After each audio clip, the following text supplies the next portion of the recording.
일주일 동안 잘 지내셨습니까? 오늘이 일주일이 아니고 우리 지난 송구영 스님한테 못 뵌 분들은 1년 만에 뵙네요. 1년 만에. 자, 우리 옆에 분들과 인사하겠습니다. 참 잘 오셨습니다. 은혜 받읍시다. 자, 마지막으로 이렇게 인사하겠습니다. 2015년도 승리하는 한 해가 되세요. 2015년도 한 해에 하나님께서 함께 하시는 은혜로 인하여 승리하는 삶, 승리하는 가정, 승리하는 사업터, 승리하는 직장 다 되시기를 주님의 이름으로 축복합니다. 네. 여러분, 밑빠진 독에 물 붓기라는 말을 아십니까? 잘 아시죠? 사전적인 의미로는 이런 뜻이 있답니다. 밑빠진 독에 아무리 물을 부어도 독이 채워질 수 없다는 뜻으로 아무리 힘이나 미천을 들여도 보람없이 헛된 일이 되는 상태를 비유적으로 이르는 말이라고 사전에 되어 있더라고요. 우리가 잘 알고 있는 콩쥐팥쥐라는 동화에 밑이 깨진 독에 물을 채워야 하는 콩쥐의 이야기가 나옵니다. 물론 콩쥐팥쥐에서는 갑자기 뚜껑이가 짠 하고 나타나서 깨져버린 독의 구멍을 막아주어서 독에 물을 가득히 채울 수 있었습니다. 또 이런 비슷한 이야기가 나오는 것이 2001년도에 나왔던 닮아야 놀자라는 영화에 보면 밑이 깨진 독에 물을 채우라고 하는 어느 스님의 말에 주인공이 이 방법 저 방법 쓰다 안 돼가지고 갑자기 떠오른 생각에 따라 밑에 밑이 빠져 도저히 물을 채울 수 없는 항아리 독을 연못에다가 막 던져버립니다. 그랬더니 독이 연못에 푹 빠지니까 어쨌든 항아리에는 물이 채워졌다. 그렇게 이야기하는 것을 보았습니다. 금방 말씀드린 것처럼 콩쥐팥쥐에도 그렇고 이 영화에서도 그렇고 밑이 깨진 독은 채울 수는 없으나 어떤 방법으로든 채워야지 그게 좋은 이야기라고 그렇게 우리는 여기고 있습니다. 마치 밑 빠진 독에 빠진 채로 계속해서 물을 붓는 것은 굉장히 어리석은 일처럼 느껴지고 있고 모든 사람들이 밑 빠진 독에 물 붓기라는 뜻을 그렇게 이해하고 있습니다. 그런데요, 제가 작년 하반기쯤부터 갑자기 이런 생각이 들었습니다. 우리 하나님은 밑 빠진 독에 물 붓고 계시는 하나님이다라는 생각이 들었습니다. 왜 그런지, 그게 무슨 뜻인지 오늘 말씀을 통해서 함께 살펴보고자 합니다. 먼저 오늘 읽은 본문에 대한 이야기를 말씀을 드리면 이런 이야기입니다. 이 말씀은 예수님께서 천국이 어떠한 곳인가 하는 것을 비유적으로 말씀하신 많은 내용 중에 하나입니다. 포도원을 경영하는 주인이 있습니다. 그 주인이 포도원에서 일할 일꾼들을 찾기 위하여서 아침 일찍 노동시장으로 나아갑니다. 이런 시간이라고 표현하는 시간, 아마도 우리 시간으로 하면 새벽 6시가 되는 첫 시간에 인력시장으로 가서 일꾼들을 사서 그들과 함께 하루 품삯 한 데나리온을 약속을 하고 그들을 포도원에 들여보냅니다. 그리고 잠시 후 9시에 나가서도 포도원으로 사람들을 들여보내고 정오에 한 번 더 그렇게 하고 오후 3시쯤에 한 번 더 사람들을 포도원으로 들여보냅니다. 그리고 마지막으로 오후 5시쯤 되는 성경 표현으로는 제11시라고 하는 시간에 다시 나가보았더니 여전히 놀고 있는 사람들이 있어요. 그래서 그들에게 왜 놀고 있느냐 물으니 자신들을 쓰는 사람이 없어 그냥 있다 말하는 그들 역시 포도원으로 들여보냅니다. 그리고 오후 6시쯤이 되어 일을 다 마치게 하고는 일당을 나눠주는데 청지기를 통하여서 일당을 나눠주는데 늦게 온 노동자부터 품삯을 나눠주기 시작합니다. 그런데 늦게 온 노동자에게 한 데나리온을 나누어 줍니다. 그러자 일찍 왔던 사람들이 야, 늦게 와서 1시간 일한 사람이 한 데나리온을 받으니 우리는 더 받지 않을까 하는 기대를 가지게 됩니다. 그런데 마지막 아침 오전 6시, 새벽 6시에 왔던 사람까지 똑같이 한 데나리온을 나누어 줍니다. 그랬더니 일찍 왔다가 온종일 일하고도 한 데나리온밖에 받지 못한 그 사람들이 화를 냅니다. 그랬더니 주인이 그 중에 한 사람에게 대답하기를 야, 내가 내 것을 가지고 내 마음대로 하는데 내가 뭐 잘못되었느냐? 내가 너희들과 한 데나리온을 약속하였고 그것을 내가 너희들에게 주었는데 뭐가 잘못되었느냐라고 호통치는 그런 내용이 오늘 우리가 읽은 본문 말씀의 내용이 됩니다. 물론 이 말씀은 예수님께서 천국이 하나님의 것입니까? 모든 권한이 하나님께 있음, 주권이 하나님께 있음을 말하는 그러한 비유의 내용입니다. 그리고 하나님께서는 우리 모든 하나님의 사람들을 모두 다 동일하게 보십니다. 누가 잘났고 누가 못났고가 아니라 모두 다 하나님의 자녀임을 말씀하여 주시며 또한 그 권한은 오직 하나님께 있다는 그러한 내용으로 오늘 본문을 우리에게 말씀해 주는 그러한 말씀입니다. 그런데 저는 오늘 이 말씀 그것과 함께 이것이 주된 내용이라는 것과 함께 조금 다른 시각으로 이 본문을 보기를 원합니다. 무엇이냐면 포도원 주인이 어떻게 살았고 그 사람은 어떤 사람인가 하는 측면에서 오늘 본문을 한번 보기를 원합니다. 우리가 보기에 오늘 포도원 주인은 조금 이상한 사람입니다. 그 사람은 포도원이 잘 경작되어서 돈을 많이 벌고자 하는 욕심이라는 것은 처음부터 없는 사람인 것처럼 보입니다. 마태복음 20장 14절 오늘 본문에 보니까요. 나중은 이 사람에게 너와 같이 주는 것이 내 뜻이니라 라고 주인은 말합니다. 주인은 처음부터 모든 노동자들 아침에 일찍 왔던 오후 5시에 왔던 모든 사람들에게 똑같이 한 데나리온을 주고 싶어하는 마음 그 뜻이 처음부터 있었던 사람입니다. 여러분 주인이 하고 있는 이 일이 손해되는 일입니까? 이익되는 일입니까? 손해되는 일입니다. 얼마나 손해인지 모릅니다. 그것도 포도원을 경작하고 있는 사람이라면 그렇게 해서는 안 됩니다. 그럼에도 불구하고 그 주인은 처음부터 그러한 마음을 먹고 일꾼들을 찾은 것입니다. 여러분 그리고 이 주인이요 나중에 온 사람에게 한 데나리온을 주는 것은 안 해도 될 일이었습니다. 왜냐하면 나중 온 사람들과는 한 데나리온을 약속하지 않았기 때문이에요.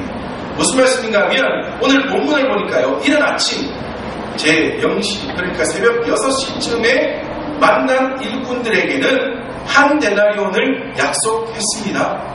그러나 그 다음 오전 9시와 정오에 만난 일꾼들에게는 한 데나리온을 약속하지 않았어요. 오늘 본문 4절을 보면 상당하게 주리라 라고 말하고 있습니다. 이 말은 무슨 말인가 하면 합당하게 줄게, 정직하게 줄게. 이 말은 무슨 말이에요? 9시에 시작했으면 9시부터 오후 5시까지 일한 만큼의 싹을 주겠다 이 말입니다. 정오에 와서 오후 6시까지 일했으면 정오에서부터 오후 6시까지 일한 6시간의 싹을 주겠다 이 말입니다. 그만큼은 줄게. 네가 일한 만큼은 내가 줄게. 걱정하지 말고 포도원에 들어가 일해라 이 말입니다. 그리고 또한 일꾼들 역시 그 마음을 가졌을 것입니다. 그리고 더 신기한 것은 오후 3시까지 일한 사람에게는 그렇게 동일하게 약속을 하고요. 오후 5시에 만난 일꾼 그 사람에게는 아무런 약속을 하지 않았습니다. 오늘 본문을 보았더니요. 어디에도 한 데나리온을 주겠다 또는 상당하게 주겠다 말을 하지 않고 단지 어떤 말을 했어요? 포도원에 들어가라. 포도원에 그냥 들어가라 라는 말만 했습니다. 아마 이 일꾼도 어떤 생각을 했겠어요? 아이고 오늘 저 주인의 얼굴을 익혀놓으면 오늘은 1시간밖에 일하지 않아 싹을 못 받더라도 내일은 이라는 기대감에 이 노동자도 아무런 기대감 없이 싹을 받을 것이라는 기대감 없이 포도원에 들어갔을 겁니다. 그러므로 주인은 그들에게 일당을 나누어 준다면 어떻게 나누어 주면 됩니까? 새벽 6시에 왔던 사람은 한 데나리온, 거기다가 오전 9시부터 온 사람들은 깎아가며 일당을 주어도 그 자신이 말한 상당하게, 합당하게, 정직하게 줄이라는 말과 그 말에 맞는 말, 맞는 행동이 되는 것입니다. 그런데 이 주인은 이상하게도 오후 5시에 와서 1시간 잠깐 일한 그 사람에게도 동일하게 한 데나리온을 주고 있습니다. 이 사람은 돈 벌 목적이 없는 사람인 것 같습니다. 이 내용에 대해서 김동원 목사님이라는 분은 이렇게 표현하고 있습니다. 자기 포도원을 위하여 일꾼을 고용한 사람이 아니라, 그 주인은 자기 포도원을 위하여 일꾼을 고용한 사람이 아니라 일꾼을 고용하여 품삯을 주고 싶어서 포도원을 경영하는 사람 같아 보인다. 그렇게 설명하시는 말씀을 들었습니다. 딱 맞는 말씀입니다. 이 포도원 주인은요, 포도원을 경작해서 돈 벌고 싶어서 포도원을 경작하는 것이 아니라 포도원을 경작함으로 일꾼들에게 돈을 주고 싶어서 일꾼들을 사서 그들에게 돈을 주고 그들을 먹게 하고 그들을 살게 하고 싶어서 포도원을 경작하는 사람처럼 보인다고 그렇게 말씀했습니다. 맞는 말인 것 같습니다. 그는 참 대단한 사람입니다. 요즘 한때 유행했던 그 가요의 노래 제목으로 한다면 참 이 포도원 주인은 정말 사람 냄새가 나는 사람인 것 같습니다. 그런데 여러분, 바로 우리 하나님이 그러한 하나님이십니다.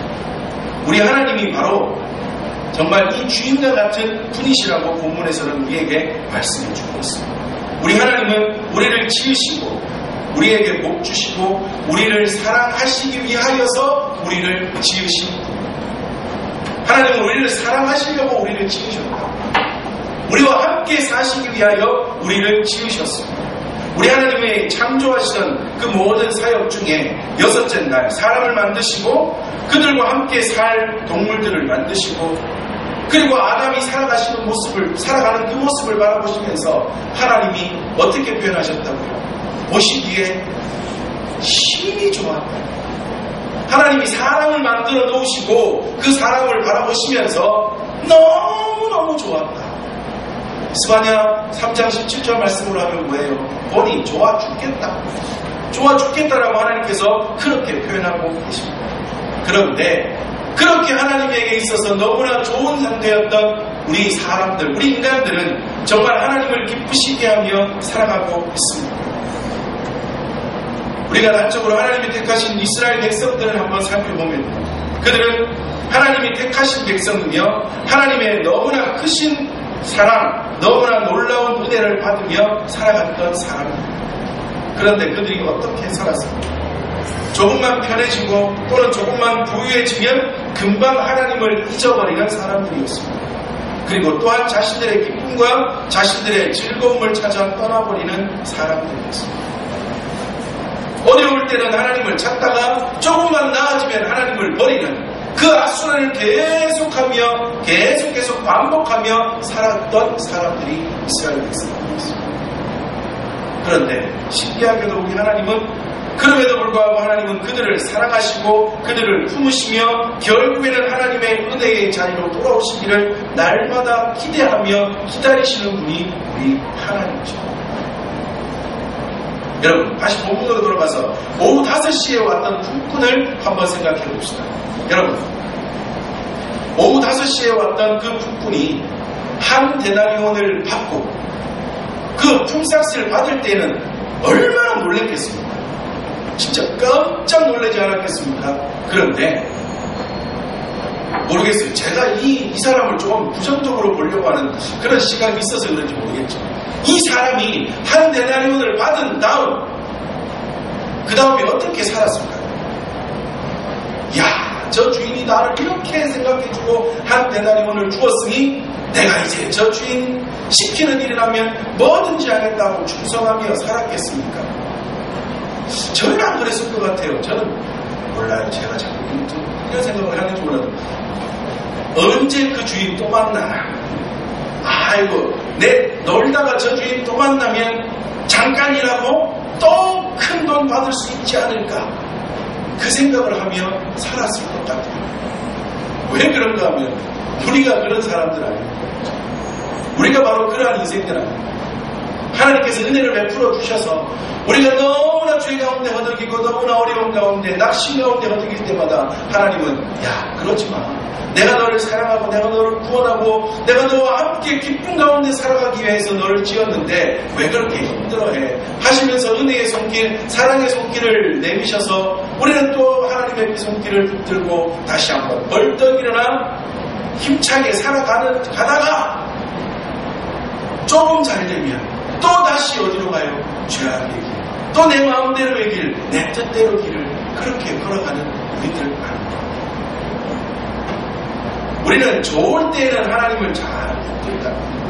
조금 힘들면 조금 나아지면 또 내 마음대로의 길을 가다가 또 힘들어지면 하나님 어디에 있어? 하나님 어디에 계세요? 날 좀 붙들어주세요. 왔다 갔다 하는 인생이 바로 우리의 인생입니다. 그런데도 우리 하나님은 날마다 그러한 우리들에게 쏟고 계십니다.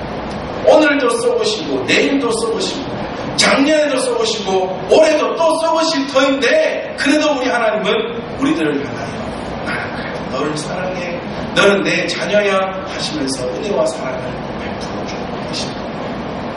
이러한 측면에서 보면 우리 하나님은 계속해서 밑 빠진 독에 물 붓고 계시는 하나님처럼 우리 하나님은 때때로 보면 참 바보이신 것 같아요. 맨날 쏘으시면서도 또 붙드시고 맨날 쏘으시면서도 또 부어주시는 분이 바로 우리 하나님이십니다. 여러분 콩진의 집이 그 밑빠진 독에 물을 부어야 하는 그 사건이 있은 다음에 봄에 콩진의 집 마당이 꽃밭으로 변한 사실을 아십니까? 이건 제가 지은 거예요. 콩지밭 뒤를 띄어서 제가 지은 거예요. 콩지의 집 마당이 꽃밭으로 변한 사실을 아십니까? 두꺼비가 와서 그 구멍을 막아주기 전까지 콩지는 어떻게 하든지 그 독에 물을 채워보려고 열심히 물을 갖다가 부었습니다. 그런데 깨진 틈으로 물은 계속해서 철철 흘러놓칩니다. 그 물이 어디로 갔게요? 그 물이 어디로 갔겠습니까? 마당 곳곳으로 흘러가서 마당을 촉촉히 적셨습니다. 그래서 메말랐던 마당이 콩지가 밑빠진 독에 붙는 그 물이 흘러넘침으로 인하여서 바짝 말랐다. 사람들만 오가는 마른 땅 마당이었던 그 땅이 흘러내린 물로 인하여 촉촉히 적셔지고 그 다음에 봄에 어디선가 날아온 꽃이들이 마당에 내앉아 적셔지고 윤택해진 땅으로 인하여 꽃씨가 떨어져 싹이 나고 자라나 콩진의 마당이 꽃밭이 되었다는 제일입니다. 여러분 우리는 밑빠진 독에 물을 붓는다 하면 그냥 없어진다라고만 생각을 합니다. 그런데 여러분 밑빠진 독에 물을 부어 깨진 틈으로 흘러나온 그 물은 그 주변을 적시게 됩니다. 그 주변에 말랐던 모든 것들을 촉촉히 적셔주어 윤택하게 만들어준다.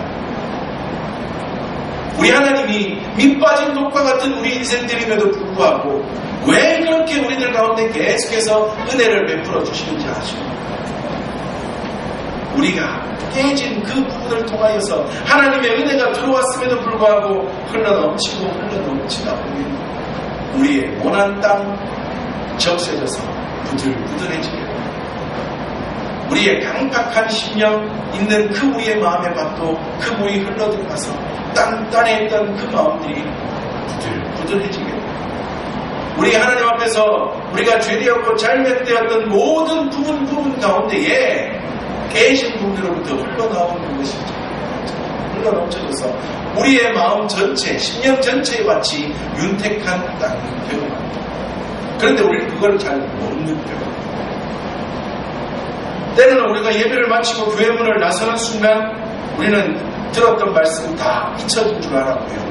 하나님께 받았던 은혜, 예배를 드리며 또한 우리가 살면서 하나님 주신 은혜로 인하여서 좋았던 그 순간 잠시 지나면 다 잊혀지고 없어지는 줄 알았는데 그 말씀, 그 은혜가 깨진 그 부분으로 통하여서 싹 사라진 줄 알았는데 그것이 자꾸 흘러 넘쳐져서 내 마음 전체를 적으셔서 그곳 가운데에 또 다른 씨가 내려지고 또 다른 은혜가 내려지고 또한 우리에게 하나님의 사명이 딱 떨어질 때 그것 가운데서 씨가 닿고 자라나서 열매가 맺혀지는 그러한 순간들이 나타나게 된다는 것입니다.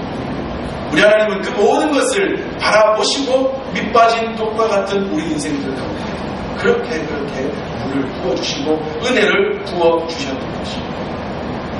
자, 그렇다면 그런 하나님께서 우리에게 그런 은혜를 베풀어 주셨다면 우리는 어떻게 살아가야겠습니까? 우리도 밑빠진 독에 물을 붓는 인생, 그러한 삶을 살아야 될 줄 믿습니다. 그래서 제가 우리 말빛 성령교회 2015년 올 한 해 표어를 밑빠진 독에 물 붓는 교회라고 정했습니다. 제가 어떤 분들과 개척교회 하는 분들과 이렇게 만나서 얘기를 한다 보니까 대부분의 분들이 그런 말씀을 하세요. 야, 개척교회 이 사역 정말 밑빠진 독에 뭘 해도 표가 안 나고 거기에는 물 하나도 쌓이지도 않고 그냥 다 사라져버리고 없어져버리는 너무나 힘든 사역이다. 그렇게 말씀을 하시는 소리를 종종 들었습니다. 맞습니다. 개척교회 사역은 정말 밑빠진 독에 물 붓는 것 같습니다. 우리 교회도 2년 동안 열심히 전도했습니다.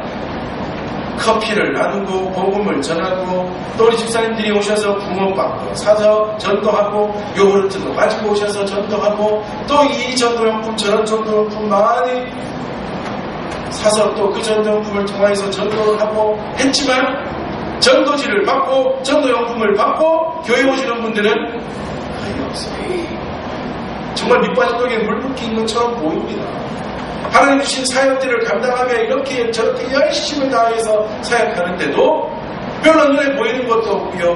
나아지는 것도 없는 것처럼 보입니다. 정말 개척교회 사역이 밑빠진 독에 물 붓기처럼 보였죠.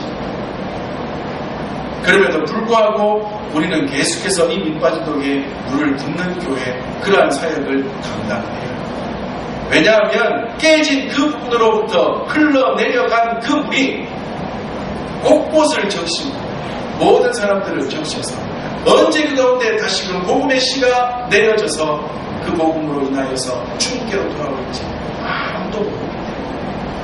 단지 하나님께서는 우리에게 그냥 계속 흘러넘치게 알아주신 사명이기에 그것만을 감당하며 살아가야 한다는 것입니다. 그렇게 우리 교회는 2015년도 이 올 한 해를 밑빠진 독에 물 붓는 교회라는 표현을 가지고 열심히 사역하기를 원합니다. 앞에 말씀드렸던 제가 참 존경하는 목사님 김동호 목사님께서도 이런 사역을 하고 계십니다. 그분이 교회를 짓기 위해서 지금은 제가 어제 찾아보았더니 7개인가 9개가 되어 있습니다. 높은 뜻 연합교회라고 해서 처음에 목사님이 개척을 하셨던 높은 뜻 숭의교회가 2000년인가 2001년도에 개척을 시작을 해서 2009년도에 개척을 했던 그 대학교에서 자리를 내주어야 해서 교회가 없어져 버릴 위기에 4개의 교회로 나누어서 분립 개척을 하기 시작한 그것이 지금은 9개인가의 교회로 되어 있습니다. 그런데 그분이 처음에 그렇게 교회를 나와야 되고 해야 할 때 생각했던 것이 많은 분들이 그러면 우리도 교회를 짓자 라고 해서 교회를 지을 수 있는 종잣돈을 마련해 있었다고 합니다. 그런데 그것을 목사님은 교회를 짓지 말자. 우리는 보이지 않는 교회를 건축하자라는 목표 아래 그때부터 그 돈으로 시작하여 많은 분들을 돕는 사역을 시작했다고 합니다. 처음에는 그냥 단지 몇백만 원을 생활비로 빌려주는 사역부터 시작을 했는데 이것은 정말 큰 손해를 보고 그 다음에는 우리 이 대구 경북 쪽에는 없는데 서울 경기 쪽에는 있답니다. 그 교회에서 처음 만들었던 김밥 체인점이 있대요. 그래서 그 김밥집을 하다가 그 다음에 공장도 만들 박스 공장, 가방 공장 해가지고 지금은 엄청난 사역들을 하고 계십니다. 그런데 그분이 그래서 이렇게 말씀하고 있습니다. 보이지 않는 성전 건축이라는 표 아래 건물인 교회를 건축할 돈으로 진짜 교회인 사람을 살리는 운동을 했다. 그 결과 보이지 않는 성전 건축이 밑빠진 독에 물 붓기처럼 보였지만 결코 아닙니다. 지금은 그 결실이 나타나 이로 인하여 많은 사람들이 살아나고 그리고 또한 살아가고 있습니다. 그분은 계속해서 그 사역을 감당하고 계시는 거죠. 어려운 사람 도와주고 이 사역 저 사역 예를 들어 우리나라에서는 탈북민들을 데려다가 공장을 운영을 하고요. 또는 어려운 가정들에게 그 김밥 체인점을 통하여서 일할 수 있는 그 여건을 마련해 주었다가 나중에는 이분들이 일을 잘하면 또 하나의 체인점을 만들어서 그분들을 독립시켜주고 지금은 또 한 재단을 만들어서 그 재단으로 들어오는 헌금들을 가지고 아프리카에 우물도 파고 또 필리핀이나 이런 쪽에 또 공장을 지어서 또 많은 사람들을 고용하여 일자리를 창출해주고 하는 그런 사역들을 계속해 나가고 계십니다. 그런데 이분이 처음 이 사역을 시작할 때 사람들이 그렇게 얘기했대요. 밑빠진 독에 물을 붓고 있다. 그거 해서 뭐 할까? 그거 해서 뭐 효과가 있다? 그거 해서 뭐 남는 게 뭐 있다고 그렇게 사람들이 말을 했다는 거예요. 그럼에도 불구하고 열심히 그 사역을 했더니 깨진 틈으로 물이 흘러 넘쳤더니 그 물을 경험한 사람들이 헌금도 하고요. 그 물을 경험한 사람들이 열심히 살아가기도 하고요. 도움을 받아 살기도 하고 여러 가지 모양으로 계속하여 그 사역이 지금은 엄청난 사역이 되어 있다. 우리 교회는 이러한 사역들을 통하여 하나님이 기뻐하시는 그런 귀한 사역들을 잘 감당해 나가기를 원합니다. 우리는 이 땅의 것들에게, 이 땅에 내가 누릴 것들에 눈을 돌리고 살아가지 말아야 합니다. 우리는 하나님이 과연 우리에게 무엇을 명령하시고 어떤 일을 감당하고 어떻게 살아가는 것이 하나님을 기쁘시게 하는 것인지 우리는 깊이 고민하며 살아가야 될 줄 믿습니다. 누가복음 12장에 보면 한 부자의 이야기가 나옵니다. 그 사람은 안 그래도 부자입니다. 그런데 그 해의 농사가 너무 잘 되어서 곡식을 쌓을 곳이 없게 되자 창고를 더 짓고 수많은 곡식을 쌓아놓고 그 사람이 말하기를 이제 내게 많은 것이 있으니 편안하게 놀고 쉬고 먹자 라고 했을 때 하나님께서 누가복음 12장 20절에서 21절 말씀에 하나님은 이르시되 어리석은 자여 오늘 밤에 내 영혼을 도로 찾으리니 그러면 내 준비한 것이 누구의 것이 되겠느냐 하셨으니 자기를 위하여 재물을 쌓아두고 하나님께 대하여 부여하지 못한 자가 그와 같으니라 라고 말씀하셨습니다. 아무리 많은 것 쌓아두어도 오늘 밤 하나님께서 내 목숨을 거두어 가신다면 아무 필요 아무 쓸데없는 것입니다. 우리가 이 땅에서 하나님 내게 좀 풍성한 삶을 주시옵소서 기도해야 하는 것 맞습니다. 그거 기도하는 건 나쁜 건 아닙니다. 제가 자주 말씀드리죠. 돈 버는 거 나쁜 건 아니라고요. 저는 우리 성도님들이 다 돈 많이 벌었으면 좋겠다고요. 그런데 버는 그 돈을 어디에 어떻게 쓰며 살아가느냐 그것이 중요합니다. 마치 밑빠진 독에 물 붓는 것처럼 보여지더라도 내가 손해보는 것처럼 보여지더라도 붓고 흘러넘치게 하는 그 사역들을 우리가 감당해야 합니다. 그것이 바로 하나님께서 우리에게 명령하신 사역, 명령들이기 때문에 만약에 밑빠진 독에 물 붓는 것이 손해라고 생각되었다면 하나님은 우리에게 은혜를 안 주실 거예요. 야, 너 보니까 정말 밑빠진 독 아니야. 너는 밑이 잠시 깨진 독이 아니라 정말 밑이 훅 하고 빠져버린 존재야. 깨졌다면 은혜를 부어주는 대로 조금만 흘러넘칠 텐데 너는 보니까 그냥 밑이 쑥 빠져버려가지고 붓는 대로 그대로 100% 다 빠져버리는 엉터리 같은 존재야. 야, 나 너한테 이제부터 은혜 안 부어줄래. 하나님이 그게 손해라고 보신다면 우리 하나님은 우리에게 은혜 안 주신다. 우리는 정말 밑 빠져버린 존재들이 아닙니까? 깨진 것도 아니라 밑이 쑥 하고 빠져버린 존재 아닙니까?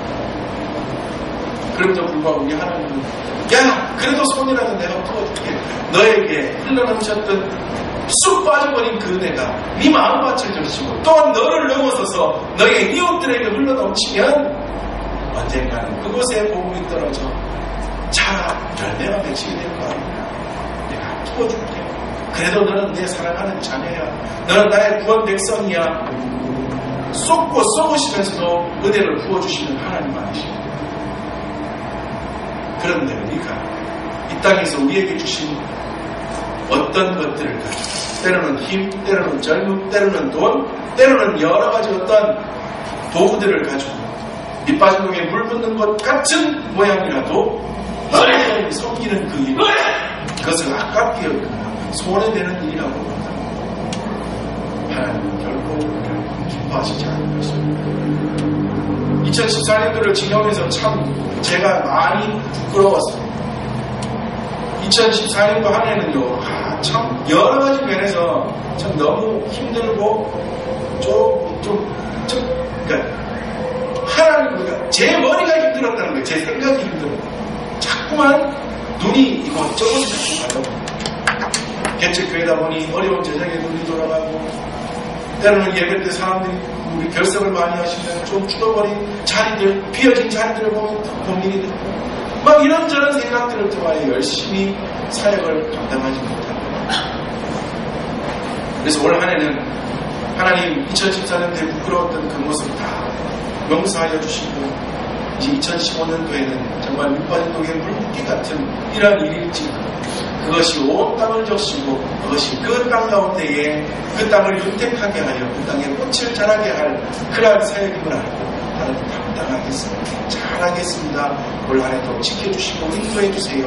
그렇게 기도하며 2015년을 시작했어요. 우리 말씀의 성명교회 올 한 해는 좀 더 열심히 사역하기를 원합니다. 올 한 해는 우리가 하고 있는 발굽이 보험자리 사역도 정말 더욱더 확대해가고, 그리고 교회적으로 선교사님들이나 선교지를 돕는 사역도 계속해가기를 원합니다. 그렇게 자꾸만 사역을 하다 보면 하나님께서 재정도, 하나님께서 동력자도, 하나님께서 힘도 채우시고 부어주시고 하실 터인데, 그 자리에 앉아서 걱정만 하면 아무것도 되지 않는다는 것을 2014년도 한 해 동안 제가 경험했습니다. 2015년도 올 한 해 우리 발굽이 성령교회가 아직은 약하고 아직은 작은 개척교회지만 그럼에도 불구하고 하나님 주신 사명임을 기억하며 복음과 사랑과 섬김의 빛을 비추는 교회, 그러한 교회가 우리의 사명임을 기억하며 올 한 해 밑빠진 독에 물 붓는 것처럼 보여진다 할지라도 그 사역을 잘 감당함을 통하여서 하나님 주시는 더 크신 은혜와 복을 누리는 그러한 교회, 또한 우리 모든 성도님들의 삶이 되시기를 주님의 이름으로